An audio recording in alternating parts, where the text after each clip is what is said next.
Streaming live on Facebook, YouTube, Twitch, and blasttheradio.com, this is The Lowell Green Show. The number to call and be heard around the world is 613-413-2217. Or email Lowell at blasttheradio.com. And now, here is Lowell Green. John, one of the saddest live broadcasts I ever did in Ottawa, in a cold rain, April rain, 1962. I am surrounded by sobbing women watching as their homes in LeBreton Flats are reduced to rubble. The bulldozers are there. Last to be destroyed, the world-famous Duke Hotel. It held records almost every year for the most beer consumption. It was a terribly sad time. I'll never forget it. It's one of the first live broadcasts I ever did, actually, in this city. It's a cold, miserable April rain, and there had to be at least a dozen women around me, all sobbing as they watched their homes be destroyed. Destroyed by the grand planners of the day. They excitedly told us that these homes, don't forget this was mostly French-Canadian in 1962, we didn't really care, or at least most people didn't really care what happened to the inhabitants. Well, it's just French-Canadians. They'll find something else, and they did. But we were promised that LeBreton Flats was going to give birth to the New World Pentagon, a grand building to house the entire national defense, a building they promised us that would be the envy of the world. And they had all of the plans, and they had the television was there, and they showed all of the grand plans and the buildings, and there were to be canals cutting through it. It was beautiful. That's 60 years ago. Grand plans indeed. Here we are, 60 years later, and the NCC, still in charge of things here, or decisions concerning LeBreton Flats, is coming to us and saying, have you got any ideas?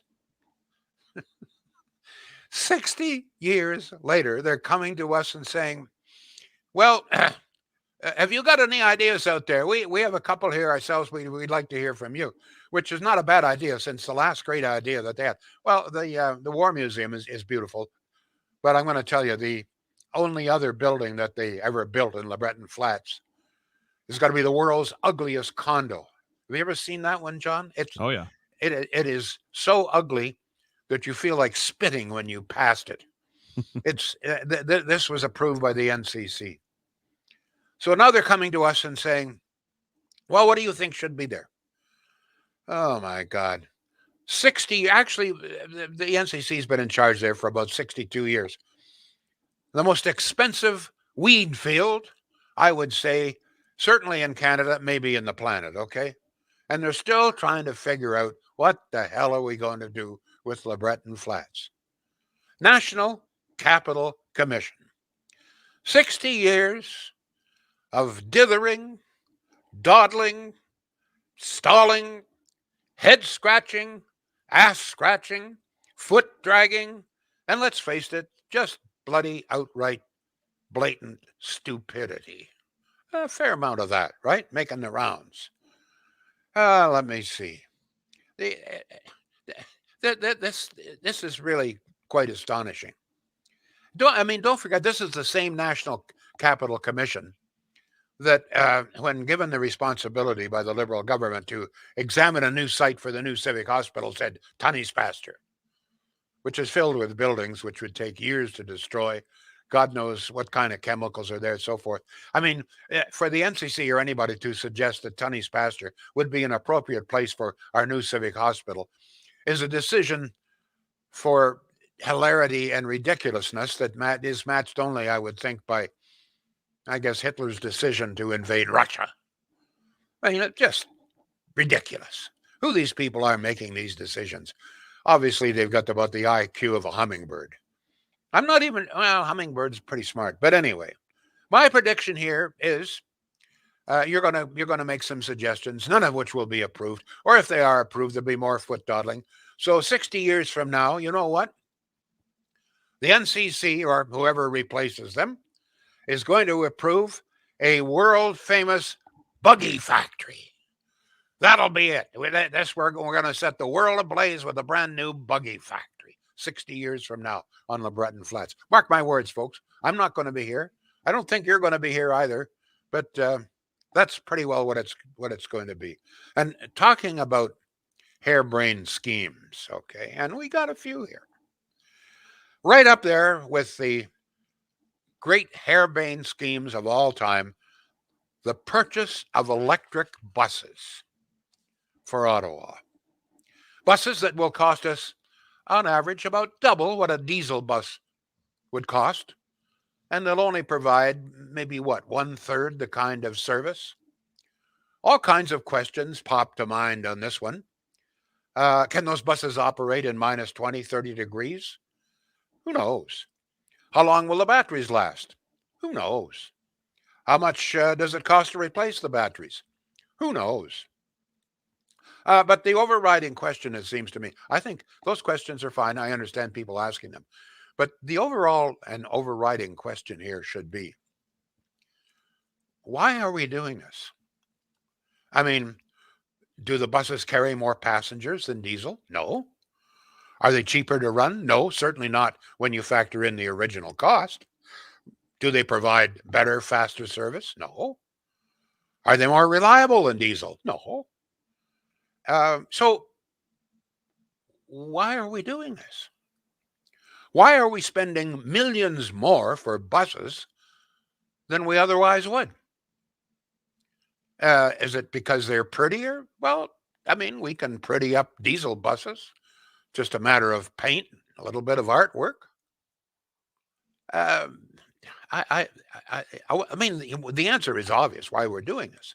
In fact, it's the same answer that you get when you ask, well, why are we spending billions, and I mean billions, on windmills and solar panels and sodded roofs and electric cars, and all the rest of it, billion, instead of spending money on health care, instead of getting homeless people off the streets, instead of spending money on better education, etc. No, we're building windmills and buying electric buses. So why are we buying these electric buses? So it's because apparently they emit fewer CO2 emissions. Now, we're not even sure about that because apparently, great debate going on. Apparently, they still need diesel fuel to heat them, etc., etc. But even if they do have a few fewer CO2 emissions, I ask the question nobody seems to be asking. So what? I mean, come on, folks. Canada as a whole produces 1.6% of all the world's emissions, and in all probability sucks up far more than that. But let's leave the 1.6. Now, of that, apparently all vehicles, buses, trucks, tractors, etc., they emit about 5%. So about 5% of the 1.6% of world emissions are coming from all fossil fuel vehicles. Of that, less than 1% from the buses. So we've got 1% of 5% of 1 point. Are you following me here? I guess what I mean to say is you get more action from a fart in a windstorm, a burp in a hurricane. Okay, I mean that's what it amounts to. Meantime, here's what gets me. What really burns my butt. While we're doing this, while we're spending money we don't have. I mean, they're telling us that our healthcare system is crumbling. Well, if you've been there recently, you know this. And it's only going to get worse as the population ages. How many years have we known the population is aging and we're going to need more health? Well, what? About as long as they've been trying to develop LeBreton Flats, right? So rather than spend money on healthcare and education, fixing the roads, the odd pothole here and there, no, we're going to buy these electric buses. This is the most important thing. We're going to lower emissions by 1% of 5% of 1.6%. We're going to contribute. Well, we're going to have a fart in a windstorm here. Okay. Meantime, we know, and we all know, that between 25 and 30% of all world emissions are coming from the burning of coal in two nations, China and India. 70% of all of the power produced in India, coal. 60% of all the power produced in China, coal. So I mean, those are the problems. The fact of the matter is, and I think most people know this if they ever put their minds to it, we could shut down all trucks, all cars, all buses. We could shut down all manufacturing. In other words, we could essentially return this country to the Stone Age and reduce. Well, we still produce a little bit of CO2 when we breathe. So if we keep on breathing, we could cut her down to what, maybe 1/100th of 1% or what. But so what? I mean, while we're doing this, China is erecting more coal-fired plants, and they produce more new CO2 emissions in a week than we produce in 10 years in this country. But here is the kicker to it. Where is China getting most of its coal? You know where it's getting most of its coal? From Canada. Coal is the number one export product out of BC. In fact, BC is the largest exporter of coal to China and other nations in North America. So we're buying electric buses. We can't get homeless off the streets. We can't get enough money into long-term care, health care, or home care. But by God, we're going to spend extra $1 million on electric buses to reduce CO2 while BC ships millions of tons of coal to China. So, I mean, could you please give me the definition of madness? Surely that suits the definition. We're spending extra millions of money we don't have for electric buses to reduce diddly squat, make diddly squat difference in the world, while BC is the number one exporter of coal to China in North America. What? Does anybody get my point? So the question here is, forget all the arguments about batteries and all that. Why are we doing this? How by buying electric buses and putting ourselves further in debt, how does this in any way alleviate global warming? It doesn't. Of course it. So why are we doing it? You know why we're doing it? Ideology. We want to set an example for the world. I don't mind setting an example for the world, but instead of setting an example as far as electric buses, maybe we could set an example in how to care for people in long-term homes. Maybe we could set an example for the world in healthcare. So instead of spending money on electric buses that we don't need and probably won't work and won't make any difference, maybe we could improve our healthcare. Maybe we get the homeless off the streets. I don't know. It's just an idea. Anybody else out there, any thoughts on this, please let me know, because it sure as hell puzzles the hell out of me. John, we got any comments here at all? We do. Can I just say, though, you would have loved every moment of the conversation that we had with my niece and her husband, who are both in their early 30s. He's an engineer, and the topic of green energy, et cetera, came up. And he works in the HVAC industry. And he said very simply, he said, everything we are doing, from these electric cars to electric buses, is nothing more than smoke and mirrors. It's to make you and me feel good. He said, your carbon footprint, Lowell, my carbon footprint is so small. It's so small that these changes amount to nothing. What it's doing, it's distracting us from what the big companies are emitting out into the world. And like you said, China and coal, et cetera, et cetera, et cetera. And he said it very, very succinctly and very simply, that it's smoke and mirrors. Now, that was one of the first comments that came up here from Anne as well. She said it's purely optics, green optics. But if we want to set this great example, because that every time I'm talking to any of these eco warriors and I'm pointing this out and say, we could shut the country down, it won't make any difference. It won't make no difference at all. Well, we need to set the example. Well, why set the example with this when there's really nothing we can do? We could set an example for the world's best healthcare. Last time we checked, the assessment is we're about number 30th in the world when it comes to healthcare. So why have we chosen windmills and solar panels. And by the way, the billions and billions that we pour into windmills and solar panels, at 1 o'clock today, get this, wind and solar were producing almost 7% of our needs. Yesterday, wind and solar combined 5.6%. Today, almost 7%. So, I mean, why are we doing billions? It's not just the bus. I'm just using the buses as one example of how we're pouring all of this money that we don't have. We're going deeper and deeper and deeper into debt. Much of it supposedly to fight CO2. But and on top of not only, but my point here, I guess one of them is that look, on top of everything else, the fact that we could reduce this country to the Stone Age and it wouldn't make any difference whatsoever. But while we are doing this in Eastern Canada and Ottawa, electric buses and all the rest of it, BC is getting rich on the export of coal, which is the problem. If instead of us buying electric buses, we sent that money to China to shut down one coal plant and put a gas-fired plant or nuclear, we'd be doing far more.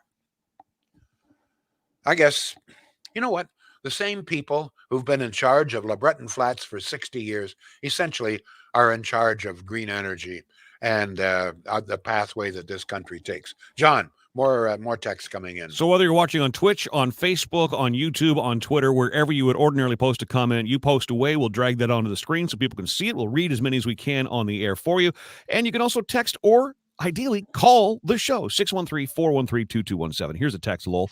Lowell, we're buying e-buses to be idealist and think we are morally better than the rest of the world. The pollution we put out is minor compared to the highly populated countries.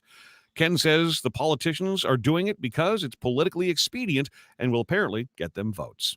Chrissy adds, and OC Transpo's free this month. That's great if you have somewhere to go, like a doctor's appointment. Well, that's if you can get an appointment. Jesus. I just hope that people understand the point I'm trying to make here.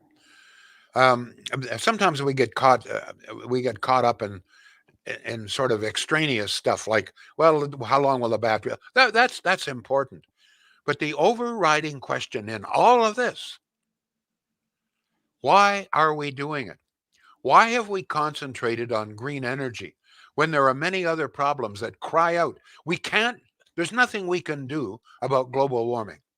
We produce so few emissions compared to China, India, etc., and the United States that there's nothing we can do. So why have we chosen this path when there's nothing we can do? When there are paths that we could take where we could make a difference. We could spend those, can you imagine, $38 billion? About 4 years ago, the Auditor General said that we had spent an extra $38 billion in Ontario on green energy. Can you imagine the kind of healthcare we would have had if we had spent $38 billion more on healthcare? I mean, to me, it's just elementary. I don't understand it. $38 billion, and today we've got 7% of our needs. Meantime, our hospitals are so crowded, you go down to the Civic, and they've had to build a huge dome in the parking lot. It's madness. It is madness of the first order. Somehow or other, we have been convinced by years of propaganda that somehow or other the world's number one problem is global warming. Maybe it is. But there's nothing Canada can do about it because we don't produce any emissions.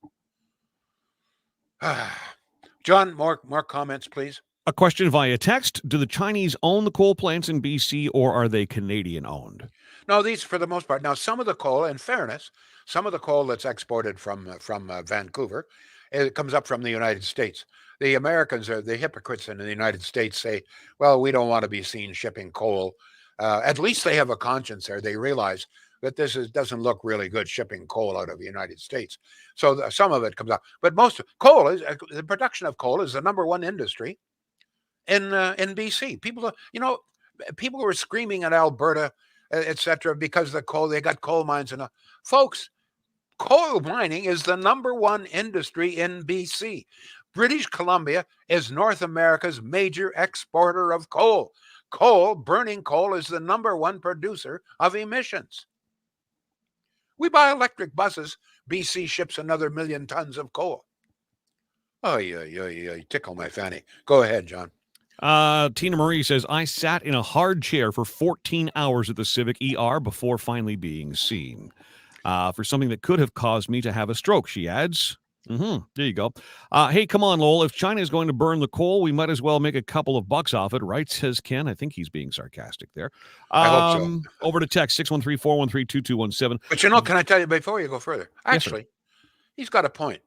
Because the freaking hypocrites in that freaking hypocritical province of BC obviously think the same thing. This is the province, don't forget, that worked so hard to stop a pipeline from coming through, which would have supplied oil to China and natural gas to China and India and helped them get off coal. So BC, while the number one exporter of coal, the number one industry, stops a pipeline which would replace some of the coal in those countries. What a bunch of freaking hypocrites out there. Lefty bastards. Go ahead. You want more comments, or do you want to get a word in here for Shields? You better give me another comment while I calm down here. All right.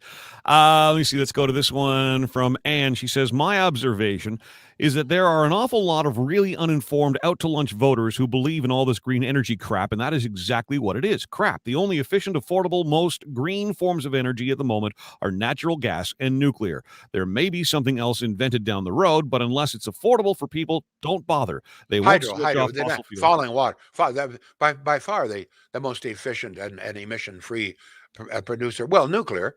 But falling water are dams. Nuclear scares me because you still end up with waste, and we have to store this nuclear waste somewhere. What's the long-term effect of that is what I wonder. But I'm glad that hydroelectric came up, because I was wanting to interject that earlier.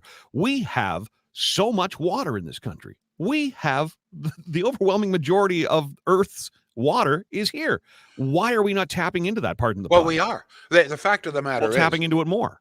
Here's the problem. On any given day, we are using less than half the hydro that's available from the dams. Most days, we're shutting down Niagara Falls about 50-60%. We're not using it.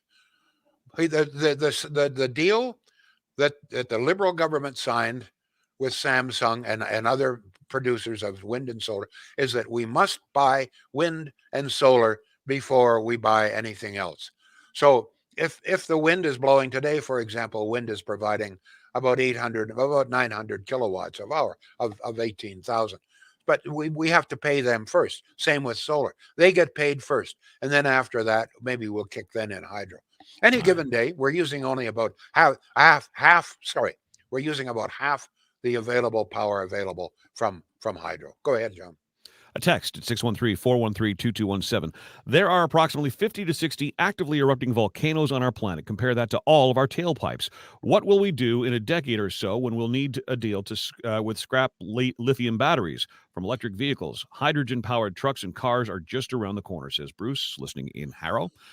Let me see. Hydro, we are abundant in water, says Anne.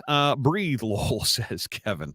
Let me see. Let's go back up here to. Well, let me just get a word in here for Shields. Sure. Yesterday I talked a little bit about the butcher shop, and I've had some very interesting reaction. A couple of people said, "You know what? I didn't know that we had a first-rate butcher shop in Pakenham, and we stopped in.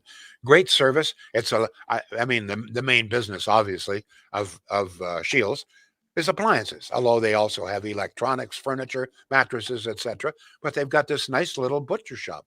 They make their own sausage. The sausage is great, by the hot Italian sausage, their own chili, etc. And they buy, and this is what I really love, they buy local beef, local poultry, and local pork, okay? And so you're cutting out essentially the middleman, which means that you can provide better prices. So most days, 99% of the time, I'm talking about the great deal on appliances, and I still mean that. But when you're stopping in there, not a bad idea to pick up a couple of T-bones or some of those special sausage. Shields in Pakenham. Good folks. Go ahead, John. A text, 613-413-2217. Trudeau is not interested in what people want, just what he and his rich friends want. He obviously can't reason with logic when questioned about the cost of living. He comes out with BS about $10 a day childcare. Nothing this Liberal government does makes any common sense. And this person adds the mine at Tumbler Ridge in BC is Chinese owned and says the next world war will be fought over water, not oil. Oh, bullshit.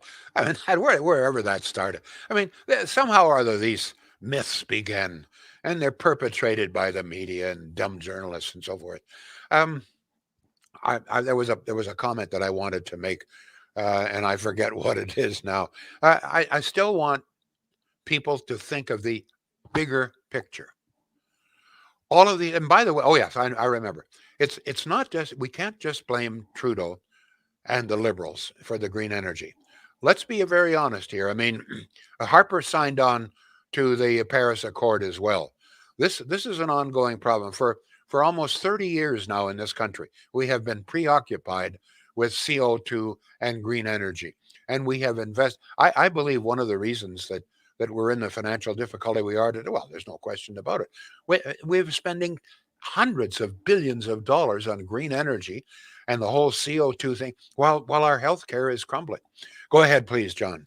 A beautiful woman by the name of Leanne Green says hi from the Bahamas. Oh, wonderful. There you go. That should calm me down. Lisa loves it when you swear and says, if Martians come to Earth, they would think we would be an easy conquest considering who is running the country and the stupid mess the Liberals made of the energy grid in Ontario. Yes, we would look stupid to Martians indeed. You want to go back to your questions about what to do with, not Lansdowne Park, with Lebanon Flats? Yeah, absolutely. Chrissy says, I guess the Sens rink is still an option. Not really. I think that's dead in the water, isn't it? I would think so. Yep, she does enjoy Blues Fest on that site. The commission's ideas have fallen on LeBreton flats on their face, says Joshua. They should pay repatriations to the families they displaced when they bulldozed the old LeBreton neighborhood 60 years ago, suggests Dan. The big paychecks are asking the public for ideas. When did they ever listen to the public? Asks Dan. Let me just point something out. For 60 years, they began bulldozing LeBreton flats 62 years ago, 1960. There's been nothing there, Lowell, as long as I've been on this planet. Yes, good point. Just saying. So, but don't forget, these are among the highest paid people we have. Yep. They are all supposed to be very highly educated. They are supposed to have special expertise in urban planning, et cetera, et cetera, et cetera. They have this prime piece of real estate, probably the most prime piece of real estate left in Canada. And for 60 years, they diddle and dawdle. They can't make up their minds. They're head scratching. Can you imagine the amount of meetings that there have been? I suggest to you that there have been literally thousands of meetings, thousands of hours spent debating what to do with LeBreton Flats. This is the kind of leadership, sadly, that's dragging this country down.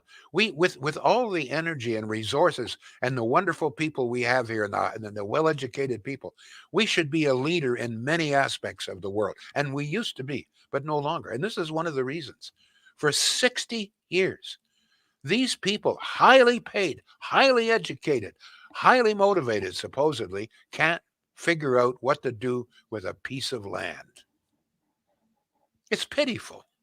It's pitiful. No other way to describe it. John. And right there, you are spot on, as you often are. It's leadership. Leaders make decisions. There's no leadership here. We're not going to make a decision. We're going to pass this back to the public to tell us what they want. No, make a decision. Make a decision. And let us live with it. I mean, ideally to me, a major city, a progressive city, is going to put its sports and entertainment venues right in the heart of downtown, right on a waterfront. We've talked about this before. We have no waterfront development in the city at all. We are a historic city that brags about, our three rivers, the Gatineau, the Ottawa, the Rideau. We've got a canal running through. We can't access the water unless we're on a bicycle here. Lisa says, "What?" Very good. Well, actually, that's pretty interesting. Yes. Okay. I mean, other than a couple of parks, well, where the hell can you go and get on the water? You can't. Lisa says, "What leadership? Trudeau is steering the ship drunk." Lisa. Julie, at this point, let's put affordable housing at LeBreton Flats. Melnick blew that one, says Stephen McGilvery. I mean, you're absolutely right, Stephen. That's not. No. Excuse me. Well, please understand. Folks, Melnick didn't blow this. NCC has been dithering for 60 years. Fair. I'm not even, is Melnick 60 years old? I mean, this whole thing started when Melnick was probably a little boy. Yeah, so folks, these are our leaders. 60 years and we still can't figure out what to do with a chunk of land. Unbelievable. Melnick 62, by the way.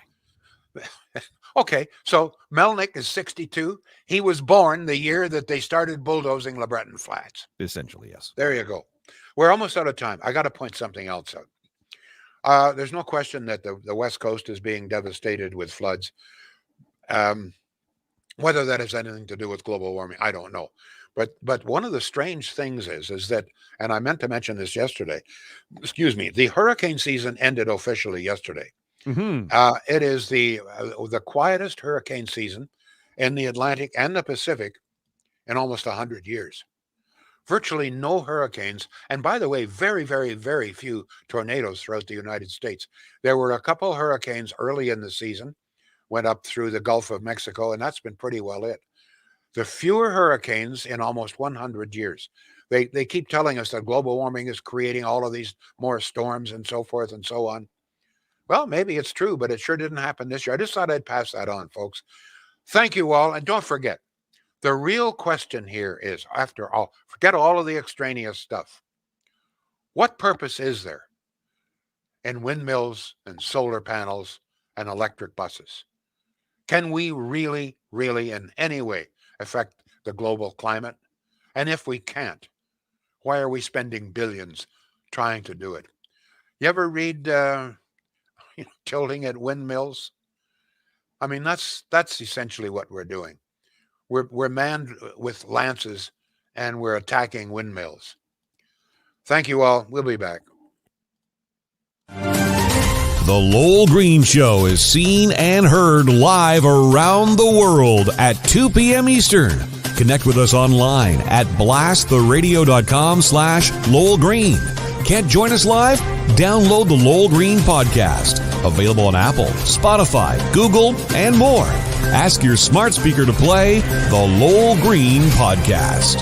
This is a production of blasttheradio.com.